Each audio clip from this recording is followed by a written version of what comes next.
جب صحابہ کرام علیہم رضوان نے دیکھا کہ اللہ رب العزت ان پر اتنے کرم، اتنی رحمتیں، اتنی نعمتیں عطا فرما رہا ہے، صحابہ حضور کے پاس اکٹھے ہو کر آئے اور کہنے لگے یا رسول اللہ صلی اللہ علیہ وآلہ وسلم، ہمارا رب اتنا کریم ہے، ہم اپنے رب کو ملنا چاہتے ہیں، ہم اپنے رب سے باتیں کرنا چاہتے ہیں، ہم اپنے رب کے قریب ہونا چاہتے ہیں۔ جب صحابہ کرام علیہم رضوان نے یہ عرض کی تو اللہ جل وعلا نے قرآن پاک کی آیت نازل فرمائی، فرمایا وَإِذَا سَأَلَكَ عِبَادِي عَنِّي، اے محبوب میرے بندے تیرے پاس آ کر میرا پوچھتے ہیں۔ وَإِذَا سَأَلَكَ عِبَادِي عَنِّي، اے محبوب میرے بندے تیرے پاس آ کر میرے بارے میں پوچھتے ہیں۔ رب تو ہر ایک کے قریب ہے، وَنَحْنُ أَقْرَبُ إِلَيْهِ مِنْ حَبْلِ الْوَرِيدِ، رب تو ہر ایک کی شاہ رگ سے زیادہ قریب ہے، لیکن انسان کب قریب ہوتا ہے؟ فرمایا محبوب جو تیرے پاس آ گیا وہ رب کے قریب ہو گیا۔ رب کی قربت کے اللہ جل وعلا نے کئی طریقے بیان فرمائے، ایک یہ ہے کہ خدا انسان کے قریب ہو، اور ایک یہ ہے کہ انسان خدا کے قریب ہو۔ وہ کسی نے کہا تھا نا کہ میں اپنے یار کے اتنا قریب ہوں کہ اتنا میں اپنے قریب نہیں، لیکن پھر بھی وہ مجھ سے بہت دور ہے۔ میں تو اپنے یار کے قریب ہوں لیکن میرا یار میرے قریب نہیں۔ خدا تو ہمارے قریب ہے لیکن ہم خدا کے قریب نہیں۔ ہم خدا کے قریب کیسے ہوں گے؟ فرمایا اجیب دعوت الداعی اذا دعان، فرمایا جب دعا کرنے والا مجھ سے دعا کرتا ہے میں اس کی دعا کو پورا کرتا ہوں، میں اس کی دعا کو پورا کرتا ہوں۔ تو دعا کا ایک رشتہ اللہ اور ہمارے درمیان بڑا ایک خوبصورت رشتہ ہے۔ دعا کے بارے میں نبی رحمت صلی اللہ علیہ وآلہ وسلم نے ارشاد فرمایا، حضرت عبداللہ ابن عمر رضی اللہ تعالیٰ عنہ روایت کرتے ہیں، کہتے ہیں نبی کریم علیہ السلام نے ارشاد فرمایا دعا یہ انسان کو نفع دیتی ہے، یہاں تک کہ جو بلائیں آسمان سے اتر جاتی ہیں یہ دعا اس معاملے میں بھی نفع دیتی ہے، اور جو آنے والی بلائیں ہیں یہ دعا کی برکت سے وہ بھی ٹل جاتی ہیں، اللہ وہاں بھی نفع عطا فرماتا ہے۔ اسی طرح ایک حدیث پاک میں نبی کریم علیہ السلام نے ارشاد فرمایا کہ دعا جو نہیں کرتا، جو دعا نہیں کرتا، نبی کریم علیہ السلام نے فرمایا اللہ اس بندے کو پسند نہیں فرماتا۔ جو خدا سے نہیں مانگتا اللہ اسے پسند نہیں کرتا۔ یارو دیکھو ہمارا اور ہمارے رب کا تعلق کتنا سونا ہے اور کتنا رب ہم سے محبت کرتا ہے۔ آج اگر کسی کے دروازے پہ چلے جائیں تو دروازے کو بند کر دیا جاتا ہے، دھکے دیے جاتے ہیں۔ مانگنے والے کو کون پسند کرتا ہے؟ مانگنے والے کی کیا عزت ہوتی ہے؟ مانگنے والے کے سامنے دروازوں کو بند کر دیا جاتا ہے، دھکے دیے جاتے ہیں، یہاں تک کہ اگر کوئی سخی، اگر کوئی سیٹھ مانگنے والے کو پیسے دے بھی دے، پیسے دے کر بھی وہ دروازے کو بند کر دیتا ہے، پیسے دے کر خیرات دے کر بھی وہ کہتا ہے حضرت اگلے دروازے پہ چلے جاؤ۔ لیکن یاران محبت ہمارا رب کتنا کریم ہے، ہمارا رب کتنا رحیم ہے۔ وہ فرماتا ہے جو جتنا زیادہ مانگتا ہے مجھے اتنا پیارا لگتا ہے، جو جتنا زیادہ مانگتا ہے اتنا ہی مجھے سونا لگتا ہے۔ اللہ اکبر کبیرہ۔ ایک حدیث پاک میں رسول پاک صلی اللہ علیہ وسلم نے فرمایا دعا سے بڑھ کر اللہ کے نزدیک کوئی بھی بزرگ چیز نہیں۔ سب عبادات میں جو سب سے اللہ کو پسندیدہ عبادت ہے وہ دعا والی عبادت ہے۔ اور یہ بھی دیکھو نا کہ مانگنا بھی کوئی عبادت ہوتی ہے۔ اب ایک مزدور ہے نا، مزدور اس کی ڈیوٹی 6 بجے تک ہو یا شام 5 بجے تک ہو، وہ 4:30 بجے آ جائے اور آ کر کے حضرت صاحب 5 بجنے والے میرا حساب کتاب کر دے، تو سیٹھ کیا کہتا ہے بھائی 5 بجے تک کام کر، 5 بجے تک کام کر، کام مکمل ہوگا پھر میرے پاس آنا۔ لیکن اللہ جل وعلا ہمارا کتنا رحمان ہے اور کتنا رحیم ہے، وہ فرماتا ہے مانگو میں اس پر بھی اجر دوں گا، مانگو اس پر بھی اجر دوں گا۔ مانگنے والے ٹائم پہ کوئی اجرت نہیں دیتا، لیکن فرمایا مانگو، دعا مانگو گے میں تمہارے گناہوں کو بخش دوں گا۔ دعا سے اللہ رب العزت گناہوں کو بخش دیتا ہے۔ ہمارا رب کتنا رحیم ہے، کتنا کریم ہے۔ اسی طرح دعا ہر وقت قبول ہوتی ہے، مومن کی دعا قبول ہی قبول ہے، لیکن اس کے لیے ایک وقت مقرر ہے۔ وہ وقت ہم نہیں جانتے، ہمارا خدا بہتر جانتا ہے۔ حضرت موسیٰ علیہ السلام نے نا فرعون کے لیے دعائے ضرر فرمائی تھی۔ فرعون کا جب ظلم بڑھ گیا آپ نے دعائے ضرر فرمائی۔ حضرت موسیٰ علیہ السلام نے جو دعائے ضرر فرمائی تھی، بد دعا فرمائی تھی نا فرعون کے بارے میں، 40 سال بعد پوری ہوئی تھی۔ 40 سال بعد، ہم تو سال 2 سال بعد ہی ہمت ہار جاتے ہیں۔ وہ ایک پیغمبر ہیں، لیکن اللہ جل وعلا بہتر جانتا ہے میں نے کس کو کہاں ذلیل کرنا ہے، کس کو کیسے ذلیل کرنا ہے۔ دعا مانگنا یہ مومن کا کام ہے، لیکن چیزوں کو عطا کرنا یہ میرے رب کا کام ہے۔ وقت کون سا بہتر ہے یہ میں نہیں جانتا، آپ نہیں جانتے، بلکہ ہمارا خدا جانتا ہے۔ لیکن آج چند ایسے مواقع کہ جن جگہوں پر دعا قبول ہوتی ہے، ویسے تو دعا ہر جگہ ہی قبول ہے، اور ہر دعا جو نیکی پر مبنی ہو وہ قبول ہی قبول ہے، دنیا میں نہیں تو آخرت میں قبول ہو جائے گی۔ لیکن چند خاص جگہ فرمائی گئی کہ جب ان لمحات سے گزرو تو ان جگہوں پر لازمی دعا کرو کہ ان کی خاص برکتیں اور خاص قبولیت کی گھڑیاں ہوتی ہیں۔ ان میں سے پہلی گھڑی نبی کریم علیہ الصلوۃ والسلام نے ارشاد فرمایا دعوت المظلوم مستجابۃ، فرمایا مظلوم کی دعا قبول ہی قبول ہے۔ جس پر ظلم کیا جائے اس کو چاہیے کہ وہ مظلومیت کی حالت میں دعا کرے کہ مظلوم کی دعا قبول ہی قبول ہے۔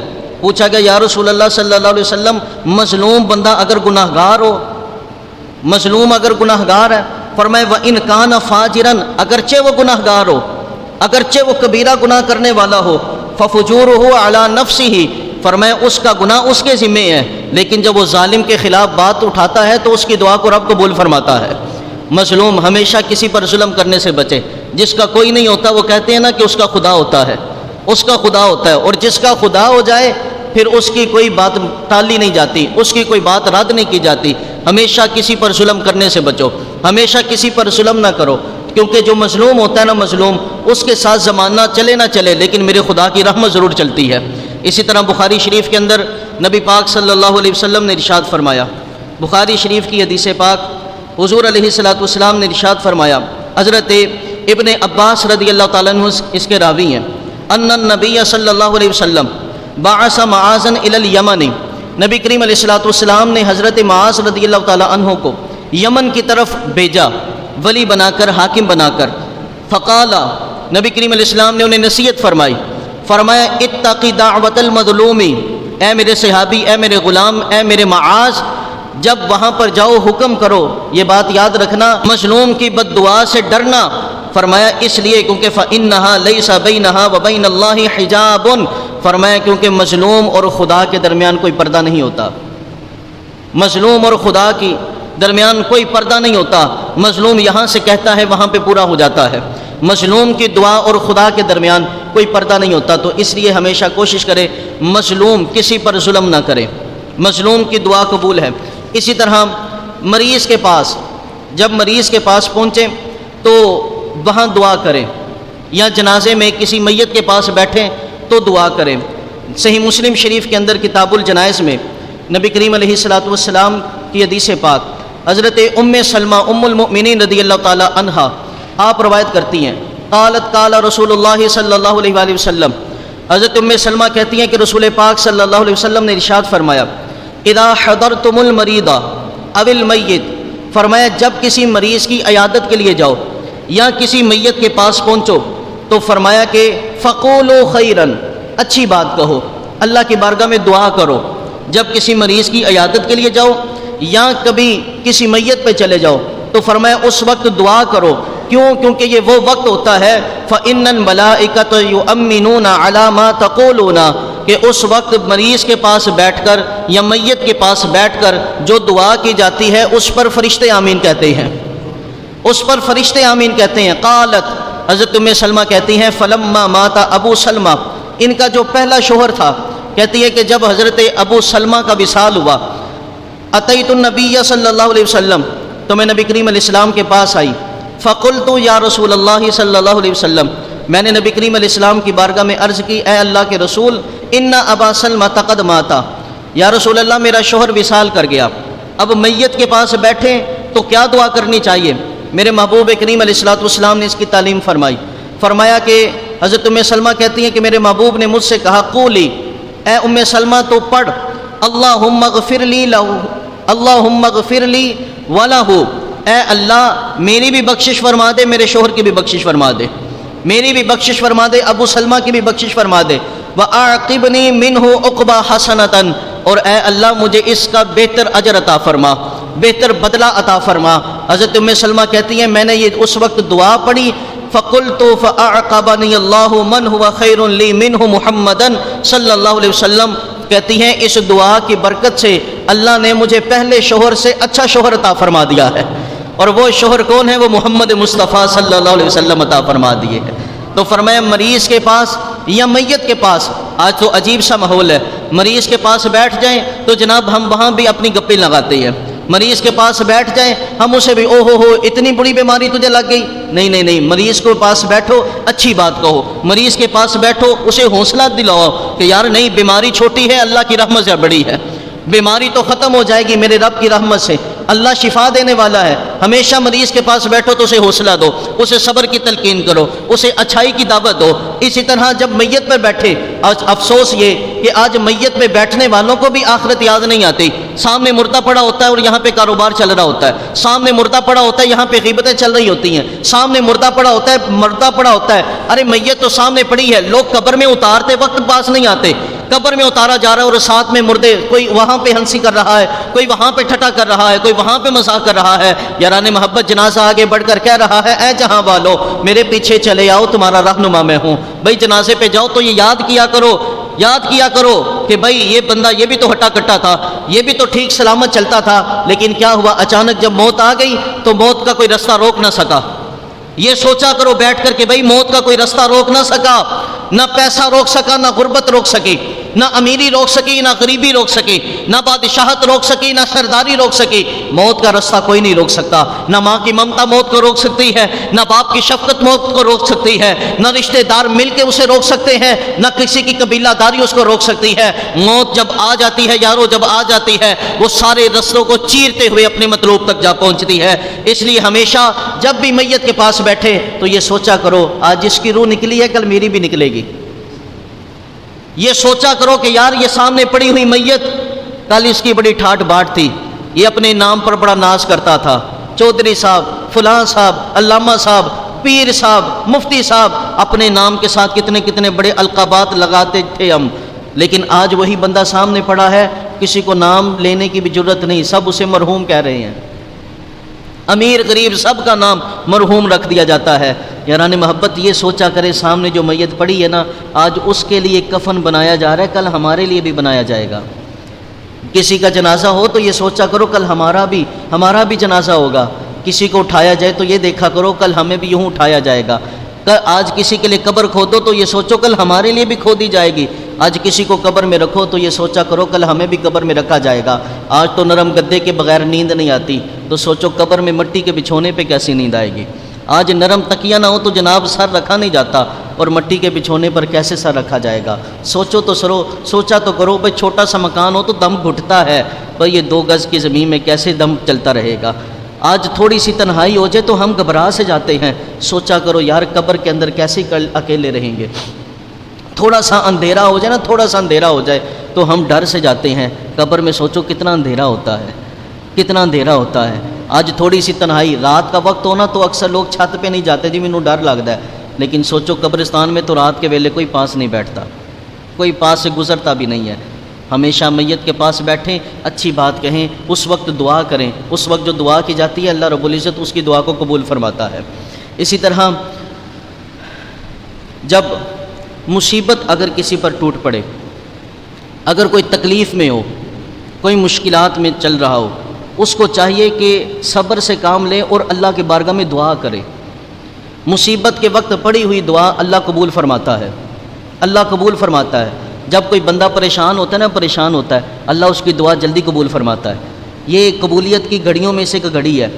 نبی کریم علیہ الصلوۃ والسلام نے فرمایا، حضرت سعد رضی اللہ تعالیٰ عنہ اس کے راوی ہیں، کہتے ہیں قال رسول اللہ صلی اللہ علیہ وسلم، نبی کریم علیہ السلام نے فرمایا مچھلی والے پیغمبر کی دعا، مچھلی والے پیغمبر حضرت یونس علیہ الصلوۃ والسلام، کہا کہ مچھلی والے پیغمبر کی دعا اذا دعا وهو فی بطن الحوت، کہ جب وہ مچھلی کے پیٹ میں تھے تو انہوں نے اس وقت یہ دعا کی تھی، لا الہ الا انت سبحانک انی کنت من الظالمین۔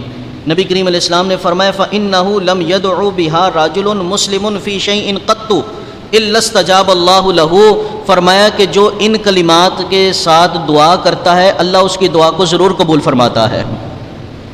جب کوئی مشکل میں دعا کرتا ہے یا ان کلمات کے ذریعے دعا کرتا ہے، اللہ جل وعلا اس کی دعا کو قبول کرتا ہے۔ تو اگر کسی پر اللہ ہم سب کو مصیبتوں سے محفوظ فرمائے، ہمیں مشکلات سے محفوظ فرمائے، اگر کسی پر مصیبت ٹوٹ پڑے تو کوشش کیا کریں کہ ان لمحات میں دعا کیا کریں کہ جو بندہ مشکل میں ہوتا ہے اللہ اس کی دعا جلد قبول فرماتا ہے۔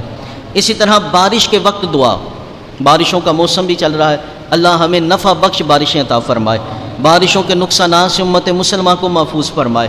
حضرت سہل بن سعد رضی اللہ تعالیٰ عنہ کہتے ہیں عن النبی صلی اللہ علیہ وسلم، کہتے ہیں کہ نبی کریم علیہ السلام نے ارشاد فرمایا وقت المطری، جب بارش کا وقت آئے تو دعا کیا کرو۔ بارش کے وقت میں دعا رد نہیں ہوتی، جب بارش کی جاتی ہے اللہ کی طرف سے نازل ہوتی ہے تو بارش فرمایا کہ اس وقت دعا کیا کرو، دعا قبول ہوتی ہے۔ تو جب بارش ہو تو کوشش کیا کریں کچھ نہ کچھ دعا کے کلمات پڑھ لیا کریں۔ اسی طرح نبی کریم علیہ السلام حضرت انس بن مالک رضی اللہ تعالیٰ عنہ آپ روایت کرتے کہتے ہیں نبی کریم علیہ السلام نے ایک جگہ سے گزر رہے تھے، اچانک بارش برسنے لگی۔ جب بارش برسنے لگی تو نبی کریم علیہ السلام نے اپنے پاؤں کی جانب سے یا اپنے بازو کی جانب سے کپڑے کو سائڈ پہ کیا اور بارش میں اپنا جسم کا وہ حصہ کر دیا۔ پوچھا گیا یا رسول اللہ صلی اللہ علیہ وآلہ وسلم، آپ اپنے جسم کے حصے پر بارش کے قطرے کیوں ٹپکا رہے ہیں؟ نبی کریم علیہ السلام نے فرمایا اس لیے کیونکہ یہ پانی ابھی میرے رب کے پاس سے آیا ہے، تو بارش میں ہو سکے کبھی یہ بھی عمل کریں، اپنا پاؤں یا اپنا ہاتھ بارش میں گیلا کر لیا کریں کہ یہ بھی نبی کریم علیہ السلام کی سنت مبارکہ ہے۔ اسی طرح اذان اور اقامت کے درمیان کا وقت، اذان اور اقامت کے درمیان کا جو وقت ہے یہ بھی قبولیت کی گھڑیاں ہوتی ہیں، اذان اور اقامت کے درمیان کا جو وقت ہے۔ حضرت انس بن مالک رضی اللہ تعالیٰ عنہ روایت کرتے ہیں قال رسول اللہ صلی اللہ علیہ وآلہ وسلم کہ نبی کریم علیہ السلام نے ارشاد فرمایا لا يرد الدعاء بین الاذان والاقامت، فرمایا اذان اور اقامت کے درمیان جو دعا کرتا ہے اللہ کبھی رد نہیں کرتا۔ اذان اور اقامت، اذان ہو گئی آپ مسجد میں آ کر بیٹھ گئے تو کوشش کیا کریں سنتیں وغیرہ پڑھ کے جو وقت باقی بچے تسبیحات میں گزاریں، درود پاک پڑھیں، مسجد میں بیٹھ کر درود پاک پڑھیں، اور کچھ وقت میسر ہو تو اس وقت اللہ کی بارگاہ میں دعا کریں کہ جو نماز کے انتظار میں وقت ہوتا ہے اقامت سے پہلے اذان کے بعد، یہ قبولیت کی گھڑیوں کا وقت ہوتا ہے، تو کوشش کریں ان اوقات کو ضائع نہیں کرنا چاہیے بلکہ ان اوقات میں زیادہ سے زیادہ دعا کرنی چاہیے۔ اسی طرح سجدہ ایک ایسی عبادت ہے کہ سجدے میں جو دعا کی جاتی ہے اللہ قبول فرماتا ہے۔ مکروہ وقت کے علاوہ یعنی صبح فجر کی نماز جب آپ نے پڑھ لی ہے اس کے بعد سے لے کر طلوع آفتاب کے 20 منٹ بعد تک سجدہ کرنا مکروہ ہوتا ہے، آپ اس وقت سجدے میں دعا نہ کریں۔ اسی طرح زوال آفتاب، جب زوال ہوتا ہے سورج کو اس کے 20 منٹ بعد تک ان اوقات میں سجدہ نہ کرے۔ اسی طرح عصر کی نماز پڑھنے کے بعد مغرب سے پہلے یا جس نے لیٹ نماز پڑھی تو کم از کم مغرب کی سورج غروب ہونے سے 20 منٹ پہلے تک ان اوقات میں سجدہ نہ کریں کہ یہ مکروہ وقت ہے۔ ان اوقات کے علاوہ کسی وقت بھی آپ اللہ کے حضور سجدہ کر سکتے ہیں، اور اگر کوئی دعا قبول نہیں ہوتی تو کوشش کیا کریں سجدے میں جا کر دعا مانگا کریں، سجدے میں جا کر۔ نبی کریم علیہ السلام نے ارشاد فرمایا، مسلم شریف کی حدیث پاک، فرمایا کہ اقرب ما یکون العبد من ربہ وہو ساجد، فرمایا کہ جب کوئی بندہ حالت سجدہ میں ہوتا ہے وہ اپنے رب کے سب سے زیادہ قریب ہوتا ہے، وہ اپنے رب کے سب سے زیادہ قریب اس وقت ہوتا ہے جب کوئی بندہ سجدے میں ہوتا ہے، اور فرمایا جب سجدے میں جاؤ نا تو کثرت کے ساتھ دعا کیا کرو کہ اس وقت کی ہوئی دعا رد نہیں کی جاتی۔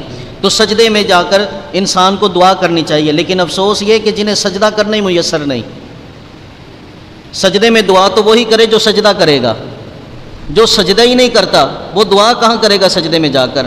تو سجدوں سے محبت کریں، اللہ کے حضور سجدہ کیا کریں۔ جو اللہ کے سامنے جھک جاتا ہے وہ زمانے کے سامنے اٹھ جاتا ہے۔ وہ کہتے ہیں نا کہ اگر کوئی اپنے باپ کی یا اپنے استاد کی باتیں سن لے وہ زمانے کی باتیں نہیں سنتا، جو اپنے باپ کی نصیحتیں سن لے، اپنے استاد کی نصیحتیں سن لے، وہ زمانے کی تانے نہیں سنتا۔ اسی طرح اگر کوئی خدا کے سامنے جھک جائے وہ زمانے کے سامنے نہیں جھکتا، اللہ اس کے سر کو بلند کر دیتا ہے۔ تو اس لیے کوشش کریں سجدے کی زیادہ سے زیادہ کیا کریں، سجدوں میں دعا کیا کریں۔ اسی طرح اذان کے وقت، اذان کا جو وقت ہوتا ہے، اذان کے فوراً بعد دعا کیا کریں۔ اور جہاد کا وقت، یہ وقت ہے کہ ان میں دعا رد نہیں کی جاتی۔ نبی کریم علیہ الصلوۃ والسلام نے ارشاد فرمایا الدعاء عند النداء وعند البأس حين يلحم بعضه بعضا۔ نبی کریم علیہ السلام نے ارشاد فرمایا اذان کے وقت اور جہاد کے وقت، جب اسلام اور کفر کا لشکر آپس میں دست و گریباں ہوتا ہے، اس وقت ان دو وقتوں میں جو دعا کی جاتی ہے اللہ ضرور قبول فرماتا ہے۔ ان دو وقتوں میں کی جانے والی دعا کو رد نہیں کیا جاتا۔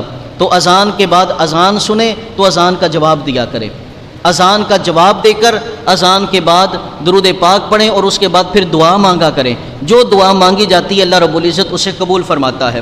اسی طرح تہجد کا وقت، تہجد کے وقت کی دعا، یہ بھی بڑی قبولیت کا وقت ہے۔ تہجد کے وقت کوشش کیا کریں کہ رات کے پچھلے پہر کچھ لمحے کے لیے اٹھ جایا کریں، کچھ لمحے کے لیے۔ تہجد کی نماز اگر بدن میں تھکاوٹ ہے نہیں پڑھ سکتے تو کم از کم اس وقت اللہ کی بارگاہ میں دعا ہی مانگ لیا کریں۔ تہجد کے وقت فجر سے پہلے یہ بڑی قبولیت کا وقت ہوتا ہے۔ بڑی مشہور حدیث پاک حضرت ابو ہریرہ رضی اللہ تعالیٰ عنہ روایت کرتے ہیں، کہتے ہیں کہ ان رسول اللہ صلی اللہ علیہ وسلم کے نبی کریم علیہ السلام نے ارشاد فرمایا یتنزل ربنا تبارک و تعالی کل لیلۃ الی السماء الدنیا حین یبقى ثلث اللیل الآخر۔ فرمایا جب رات کا پچھلا پہر آتا ہے رب کی رحمت آسمانی دنیا پہ جلوہ گر ہوتی ہے۔ بولو تو صحیح ذرا یار، جو رب ہر رات بندے کو پکارتا ہے، آج بندہ وہ اس کا نام لینے میں جھجکائے؟ نہیں، اس رب کی تو تسبیح بلند آواز سے کہنی چاہیے ذرا۔ اللہ رب العزت آسمان دنیا پہ اس کی رحمت جلوہ افروز ہوتی ہے، اور فیقول، اللہ رب العزت ارشاد فرماتا ہے من یدعونی فاستجیب لہ، فرماتا ہے آج کوئی ہے مجھ سے مانگنے والا، وہ دعا کرے میں اس کی دعا کو قبول کر لوں۔ رات کا پچھلا پہر کتنا خوبصورت وقت ہے، اپنا سکون چھوڑ کر، اپنی نیند چھوڑ کر، اپنا بستر چھوڑ کر جو چند لمحے اپنے رب کے حضور کر دیتا ہے، رب اپنی ساری خدائی اس کے حضور کر دیتا ہے۔ فرمایا کوئی ہے مجھ سے مانگے کہ میں اس کی دعا کو قبول کروں۔ من یسألنی فأعطیہ، کوئی ہے مجھ سے سوال کرے میں اس کو عطا کر دوں۔ من یستغفر لی فاغفر لہ، ہے کوئی مجھ سے مانگنے والا، ہے کوئی مجھ سے توبہ کرنے والا کہ میں اس کے گناہوں کی بخشش کر دوں، ہے کوئی مجھ سے مانگنے والا۔ یاران محبت برادران اہل سنت، ہر رات کو میرے رب کی رحمت یہ صدا دیتی ہے کوئی مجھ سے مانگنے والا۔ اس وقت جو دعا کی جاتی ہے وہ پوری ہو جاتی ہے، وہ قبول ہو جاتی ہے۔ اور ہمارے بزرگ تو یہاں تک کہتے ہیں کہ جس کی دعا قبول نہیں ہوتی اور جس کو بڑی حاجت ہو، اسے چاہیے رات کے پچھلے پہر اٹھ کے 2 رکعت نفل پڑھ کے دعا کیا کرے۔ تہجد پڑھ کے جو بھی دعا کرے گا اللہ فوراً قبول فرمائے گا، ضرور قبول فرمائے گا۔ تو رات میں تھوڑا وقت نکالا کریں اور اللہ کے حضور دعا کیا کریں۔ اسی طرح جمعے کے دن میں ایک ایسی گھڑی ہوتی ہے، نبی کریم علیہ الصلوۃ والسلام نے ارشاد فرمایا، حضرت ابو ہریرہ رضی اللہ تعالیٰ عنہ اس کے راوی ہیں، کہتے ہیں کہ سرکار نے فرمایا فی یوم الجمعۃ ساعۃ لا یوافقها مسلم وهو قائم یصلی۔ نبی کریم علیہ الصلوۃ والسلام نے فرمایا جمعے کے دن میں ایک گھڑی ایسی ہوتی ہے کہ مسلمان اس حال میں کہ وہ نماز پڑھ رہا ہوتا ہے، اس ایسی کیفیت میں ہوتا ہے کہ وہ اس وقت یسأل اللہ خیرا الا اعطاہ، اس وقت جو بھی مانگتا ہے اللہ اس کو وہ چیز عطا فرماتا ہے، اللہ اس کو وہ چیز عطا فرماتا ہے۔ وقال بیدہ، اور نبی کریم علیہ الصلوۃ والسلام نے فرمایا صحابہ وہ وقت بڑا تھوڑا سا ہے۔ اس وقت کے بارے میں بعض نے یہ لکھا کہ جب خطیب خطبہ دینے کے لیے، عربی کا خطبہ دینے کے لیے بیٹھتا ہے، اس وقت سے لے کر نماز کے سلام پھیرنے تک کہا جاتا ہے کہ یہ وقت ہے۔ بعض نے یہ لکھا کہ عربی خطبہ جو پڑھا جاتا ہے ان 2 خطبوں کے درمیان جو وقت ہوتا ہے وہ بڑا قیمتی وقت ہے، وہ قبولیت کی گھڑی کا وقت ہے۔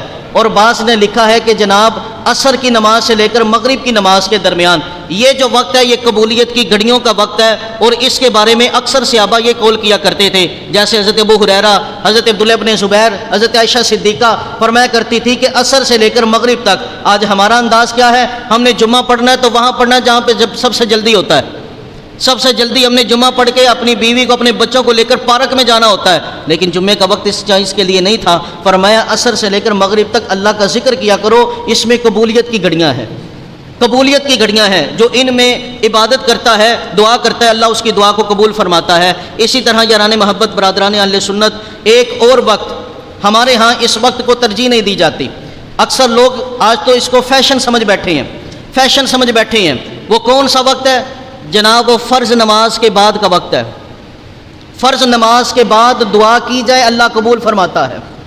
فرض نماز کے بعد اٹھ کر جانا، ہم نے اس کو فیشن بنا لیا ہے، ہم نے فیشن بنا لیا جناب۔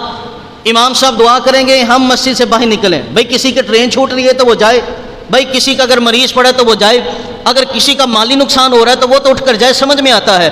لیکن ایک فیشن بنا لیا ہم نے اس چیز کو، اور یہ الٹا یہ کہنا شروع کر دیا کہ بھئی فرض نماز کے بعد دعا کرنا یہ بدعت ہے، یہ بدعت ہے۔ حالانکہ ان سے پوچھو بھئی کس کا مقابلہ کر رہے ہو، کسے روکنا چاہتے ہو؟ 14 اگست پہ پریڈ ہوئی، کسی کو کوئی فتویٰ نہیں، کوئی ایک کتاب مجھے دکھا دے کہ 14 اگست کا جشن منانا بدعت ہے، کسی عالم نے، کسی مولوی نے، کسی مسلک سے کتاب چھپی ہو، بھئی یہ جو مجرے ہوئے کسی نے اس پر کتابیں چھاپی ہوں، بھئی سارے فتوے میلاد کے جشن پر، سارے فتوے سرکار کی نعت پڑھنے پر، سارے فتوے اللہ کا ذکر کرنے پر، نماز کے بعد دعا کرنے سے لوگوں کو منع کیا جاتا ہے۔ سنو حدیث پاک، ترمذی شریف صحاح ستہ کی کتاب، کتاب الدعوات، نبی کریم علیہ السلام نے ارشاد فرمایا، حضرت ابو امامہ روایت کرتے ہیں، قیل لرسول اللہ صلی اللہ علیہ وسلم، نبی کریم علیہ السلام سے پوچھا کیا، ای الدعاء اسمع، یا رسول اللہ وہ کون سی دعا ہے جو سب سے زیادہ سنی جاتی ہے؟ قال جوف اللیل، فرمایا کہ وہ رات کے پچھلے پہر کی دعا ہے، سب سے زیادہ رب اسے قبول فرماتا ہے۔ وہ دبر الصلوات المکتوبات، اور فرض نماز کے بعد کی جانے والی دعا کو سب سے زیادہ اللہ قبول فرماتا ہے، سب سے زیادہ قبول فرماتا ہے۔ وقت اختتام پر ہوا، یہ آخری حدیث پاک سنتے جائیں کہ یاران محبت، برادران اہل سنت، یہ میرے پاس بخاری شریف ہے، بخاری شریف کتاب، بخاری شریف کتاب الجہاد ہے، حدیث نمبر 2822 ہے۔ یاران محبت، برادران اہل سنت، یہ الریاض کی چھپی ہوئی دارالسلام مکتبہ ہے۔ نبی کریم علیہ السلام کا فرمان سنو، حضرت سعد رضی اللہ تعالی عنہ کانا اپنے بچوں کو اپنے بیٹوں کو کچھ کلمات سکھایا کرتے تھے، اور ایسے سکھاتے تھے جیسے استاد اپنے بچوں کو، شاگردوں کو سکھاتا ہے۔ وَيَقُولُ، اور جب یہ دعا سکھایا کرتے تو وہ یہ کہا کرتے، ان رسول اللہ صلی اللہ علیہ وآلہ وسلم، کہ بے شک اللہ کے رسول، کانا یتعوذ منہن دبر الصلاۃ، جب نبی کریم علیہ السلام نماز پڑھتے، نماز کے بعد اللہ کی پناہ مانگا کرتے تھے۔ آج کہتے ہیں نماز کے بعد دعا کرنا یہ مولویوں کا طریقہ، یہ بخاری شریف ہے، سارے اس کو مانتے ہیں۔ بخاری کی رٹ لگانے والے اس حدیث کو کیوں نہیں بیان کرتے؟ نبی کریم، حضرت سعد رضی اللہ تعالیٰ عنہ کہتے ہیں نبی کریم علیہ السلام ہر نماز کے بعد اللہ کی پناہ چاہتے تھے۔ جب نماز پڑھ لیتے تو سرکار کیا کیا کرتے تھے؟ اللہم انی اعوذ بک من الجبن، اے اللہ مجھے بزدلی سے اپنی پناہ میں لے لے، میں بزدلی سے تیری پناہ چاہتا ہوں۔ وَأَعُوذُ بِكَ أَنْ أُرَدَّ إِلَىٰ أَرْذَلِ الْعُمُرِ، یا اللہ وہ بڑھاپا جو ذلت والا ہو، میں اس کی طرف لوٹائے جانے سے تیری پناہ مانگتا ہوں۔ اور دعا کرتے وَأَعُوذُ بِكَ مِنْ فِتْنَةِ الدُّنْيَا، اے اللہ میں دنیا کے فتنے سے تیری پناہ مانگتا ہوں۔ وَأَعُوذُ بِكَ مِنْ عَذَابِ الْقَبْرِ، اور میں عذاب قبر سے تیری پناہ مانگتا ہوں۔ فَحَدَّثْتُ بِهِ مُصْعَبًا، حضرت سعد رضی اللہ تعالیٰ عنہ کے کسی بیٹے سے پوچھا گیا، سعد واقعی یہ حدیث پاک حضرت سعد نے بیان کی ہے؟ حضرت سعد کے بیٹے کہتے ہیں فَصَدَّقَهُ، واقعی جس نے حدیث بیان کی ہے سچ بیان کی ہے۔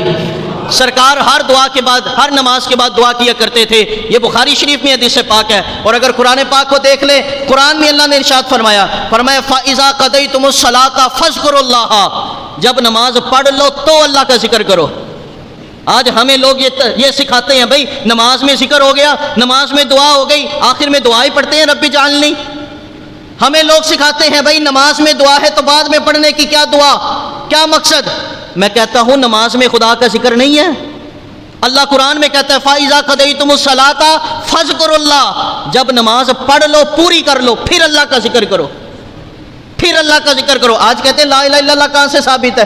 یہ فرض نماز کے بعد لا الہ الا اللہ پڑھنے لگ جاتے، کہاں سے ثابت ہے؟ قرآن کہتا ہے فَاذْكُرُوا اللَّهَ، اللہ کا ذکر کرو، اللہ کا ذکر کرو۔ انشاءاللہ آئندہ جمعۃ المبارک نماز کے بعد ذکر اور دعا، نبی کریم علیہ السلام نے نماز کے بعد کون سے کلمات پڑھے اور کون سی دعائیں آپ نے مانگی اور تعلیم دی، انشاءاللہ آئندہ جمعۃ المبارک میں ہم وہ سماعت کریں گے۔ آپ سب سے گزارش کروں گا بر وقت تشریف لایا کرے۔ اللہ ہم سب کو عمل کی توفیق عطا فرمائے۔